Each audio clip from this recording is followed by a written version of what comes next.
సరే ఒక పని చేయండి, ఆఖరి ప్రయత్నం ఒకటి చేయండి. మీరు దీక్షగా 42 రోజులు శివాలయానికి ఎవ్వరికీ చెప్పద్దు. ప్రదోష వేళలో వెళ్ళి శివ ప్రదక్షిణం చేసి మీరు ఏమీ చెప్పకండి. మీరు చెప్పగలిగినంతసేపు శివాలయం అరుగు మీద కూర్చుని శివ శివ శివ శివ శివ శివ ఇదొకటే. ఒక 42 రోజులు ఈ దరిద్రాన్ని, మీ కష్టాల్ని అనుభవించి చూడండి అన్నాడు. మీరు నమ్ముతారా?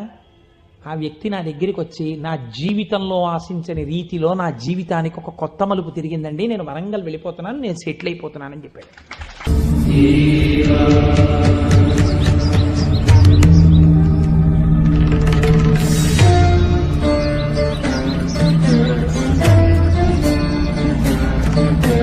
Shiva Shiva Shiva